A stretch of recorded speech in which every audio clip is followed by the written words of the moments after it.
आज मी डायरेक्ट गाडी काढली आणि डायरेक्ट पोहोचलो मी एअरटेल ऑफिसला. जिओचं कार्ड मला एअरटेल मध्ये पोर्ट करायचं होतं. आता डायरेक्ट घरात जातो आणि ह्याच्यावर तुम्हाला एक ओपिनियन देतो माझं. चला, मला भरपूर जण म्हणत की बाबा तू काय बोलणं झालाय, म्हणजे जी आपल्या नान्नीमधली हत्या आहे जी महादेवी मठातली, त्याच्यासाठी तू काय बोलणं झालायस. तर भावांनो, आपण शेवट रे, आपण कधीच पहिला काय बोलून दाखवत नाही, आपण डायरेक्ट ऍक्शन घेतोय आणि मगच दाखवतोय. त्यामुळे आता जाऊन मी कधी लगेच जिओचं 3 कार्ड होती माझं, ते मी डायरेक्ट एअरटेलमध्ये पोर्ट केल्यात. त्यामुळे तुम्हाला पण एकच काम करायचं आहे, तुमचं जे कार्ड असतील किंवा त्यांचं जे काय प्रोडक्ट असेल, नुसतं कार्डच नाही तर प्रोडक्ट असतील, त्यांचं मॉल असेल, त्याच्यामध्ये तुम्ही काही खरेदी करू नका.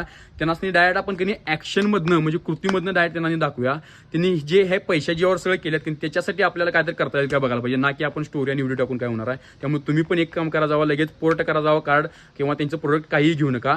जी हत्ती 35 वर जर आपल्या संग एकत्र होती नान्नीमधली महादेवी, तिच्यासाठी आपल्याला काय तर करायलाच पाहिजे. जर मी एक उदाहरण सांगतो तुम्हाला, तुमचा मुलगा आहे किंवा मुलगी आहे ही तुमच्या संग 35 वर झालं एकत्र आणि त्याला जर कोणतरी घेऊन गेलं तर तुम्हाला कसं वाटेल तुम्ही सांगा कमेंटमध्ये करून. जसं आपण कोल्हापूरमधल्या प्राडा चप्पल, म्हणजे आपलं कोल्हापूर चप्पल जे होतं ते प्राडानं लेबल लावून विकालतं, त्याच्यासाठी आपण जसा आवाज उठवला की नाही तसाच आपण आता उठवायला लागणार आहे, त्याशिवाय येण्यासनी कळणार नाही आहे. त्यामुळे तुम्ही पण जावा, जी पब्लिक आपली कोल्हापूर, सांगली, सातारा किंवा पूर्ण पश्चिम कराड, जी बाबा पूर्ण पश्चिम महाराष्ट्राची जी पब्लिक आहे किंवा मराठी जी पब्लिक आहे, त्यांच्या सगळ्यांच्या पण व्हिडिओ जाऊन दे.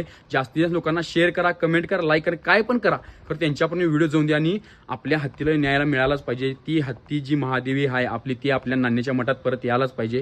त्यामुळे तुम्ही नुसता व्हिडिओ आणि स्टोरी टाकू नका. असा त्यांनी ज्या पैशाच्यावर हे सगळं करायला की नाही त्याच्यावर आपल्याला डायरेक्ट कृती करायचं आहे. त्यामुळे जावा लगेच आणि सगळी ऍक्शन घ्या, डायरेक्ट काही बोलू नका, त्यांना आपोआप कळते सगळं.